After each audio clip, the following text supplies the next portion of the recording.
सब्जियों पर आता हूं और आपको विद लॉजिक इन पकाई हुई सब्जियों की असलियत आपके सामने प्रस्तुत करूंगा और आप में से कोई भी उस लॉजिक को डिनाई नहीं कर पाए।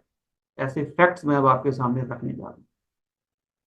आप गाजर का जूस पीजिए या कच्ची गाजर खाइए और उसके टेस्ट को खास तौर पर नोट कीजिएगा कि गाजर का जूस पीने पर आपको कैसा टेस्ट महसूस हो रहा है और कच्ची गाजर खाने पर भी आपको कितना बढ़िया टेस्ट मिलता है। फिर उसके बाद आप गाजर की सब्जी बनाइएगा, कढ़ाई में, कुकर में, जैसे भी बनाते हैं, और आग पर खूब पकाइएगा उसे। पर एक शर्त है, आपको तेल नहीं डालना उसमें। एक बार एक्सपेरिमेंट के तौर पर बनाना, तेल मत डालना, नमक मत डालना, मसाले मत डालना,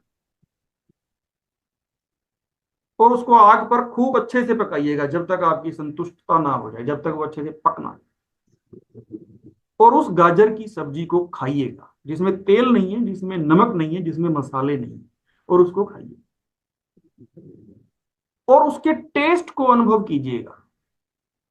और उस टेस्ट को आपने जो 2 घंटे पहले गाजर का जूस पिया है उससे कंपेयर कीजिए। आपको जमीन और आसमान का फर्क दिखेगा। आपको गाजर का टेस्ट सिर्फ 10% रह जाए, सिर्फ 10%। बकबका सा टेस्ट आएगा, आपको लगेगा ये क्या है, ये क्या गंदी चीज खा रहा हूं। ऐसा आप लौकी के साथ भी एक्सपेरिमेंट कर सकते हैं।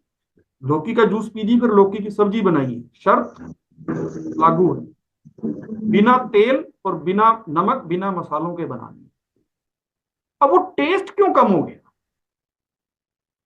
टेस्ट में इतनी भारी कमी कैसे आ गई? टेस्ट उसके अंदर होता है पोषक तत्वों से। जब आपने गाजर का जूस पिया था तो उसमें 100% पोषक तत्व थे। लौकी का जूस पिया था तो 100% पोषक तत्व थे। आपने जब उसे आग पर पकाया, उसका टेस्ट 90% चला गया। क्यों? क्योंकि उसके 90% पोषक तत्व नष्ट हो गए। 10% भी क्यों बच गए वो भी बता देता हूं। 10% भी इसलिए बच गए क्योंकि डायरेक्ट आग में नहीं डाला था आपने, उसके बीच में कढ़ाई थी या कुकर था। कढ़ाई और कुकर भी अगर हटा दो और डायरेक्ट आग में डाल दो तो वो 100% जल जाएगी। अभी 90% जला गया।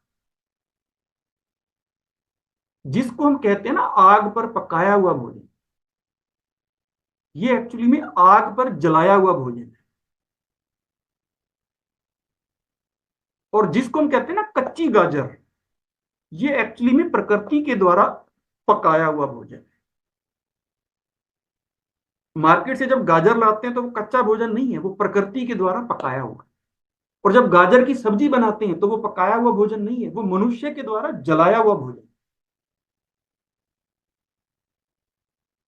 हम इतने सालों से पका हुआ भोजन नहीं खा रहे हैं, हम जला हुआ भोजन खा रहे हैं।